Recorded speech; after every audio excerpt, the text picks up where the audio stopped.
Making the Invisible Visible, Black Women 365 Days of the Year. Each day will spotlight a remarkable woman whose story has shaped Black, British or global diasporic history. Women whose achievements are too often overlooked. Through these daily short films, we create a living, breathing archive of leadership, creativity, resistance and legacy. Let's begin. So my name is Joanna Brown, recently Dr. Joanna Brown. I also write for children under the name JT Williams. So I think of myself as a writer and an educator and a researcher, which is the part of the work that I really love that sort of feeds into the writing work and the education work, the teaching.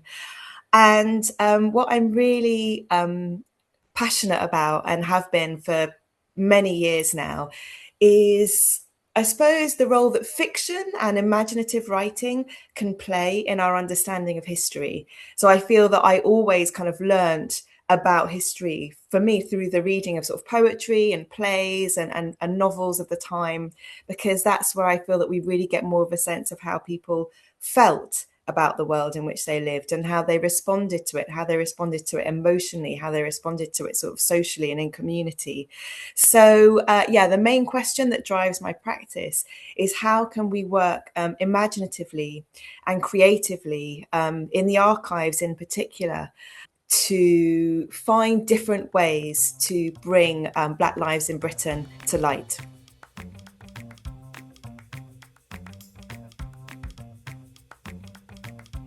So I've only been working, I would say, as a sort of professional writer for the last sort of 6 years of my life. It's sort of come later in life for me.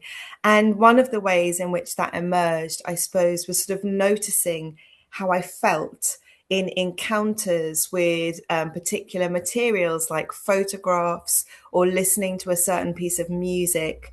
Or going into archives and looking at archival materials like letters and documents that can feel very sort of intimate and very sort of personal. So I would say that my research, I'm very interested in the really sort of fine details, the really sort of granular details of people's lives. And when you're looking at archival records that have been written or produced or created by the state, then often people's humanity is being undermined or eroded. People are being objectified in those archives.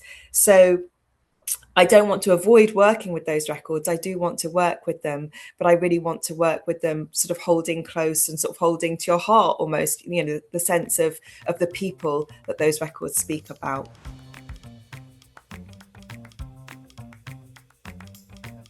And I'm working on a particularly exciting project for me because it's a kind of family history. And my sort of entry point into this, I suppose, is thinking about my own mother. So she passed a long time ago. She came here from Sierra Leone in 1960. And I'm going to say imagine because I didn't know. I always imagined that she was the first person in her family to come from Sierra Leone to Britain. She made her life here. She worked as a nurse for the NHS.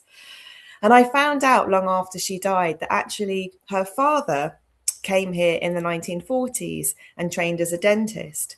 And then when I looked into more records, I discovered that his father, so my great-grandfather, was here in the 1880s training as a lawyer. That for me really kind of shook up, I suppose, what I felt I'd been taught to understand about Black presence in Britain. So now I'm looking at that history in more detail. And what's really exciting for me is that another daughter, so in addition to my maternal grandfather, another child of that great-grandfather, the lawyer, Franz Dove, who was here in the 1880s, I'm just going to hold this up, was the singer Evelyn Dove.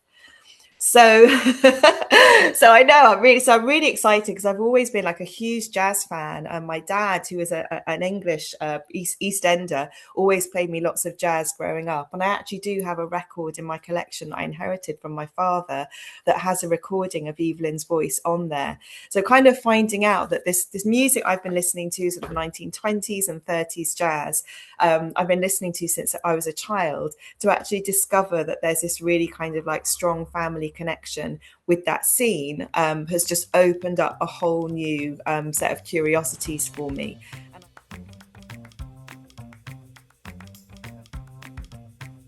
again, my love of music. I love dancing. I listen to music every day, but I've learned so much history from the music I listen to. I feel like music is this incredible sort of archive, a sort of living, breathing archive of our emotional responses to the world around us, and that's particularly true, I feel, of Black music and sort of Black music historically.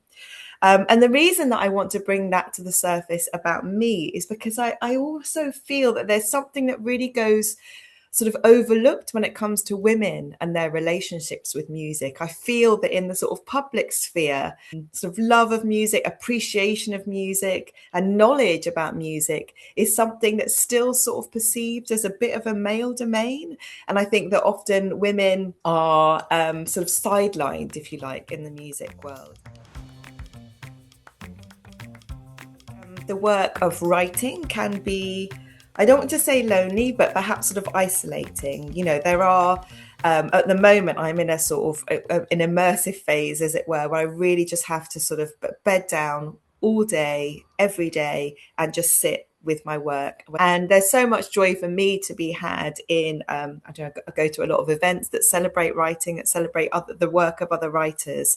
So I think for me, it's about that. It's about that kind of family of people that you sort of build around you who share your values, who perhaps share a kind of common goal in terms of what you want the work to do, and offering solace and support to each other. Thank you for joining us for today's story. Making the Invisible Visible is our commitment to ensuring that Black women's histories and contributions are recognised, valued and kept in daily circulation.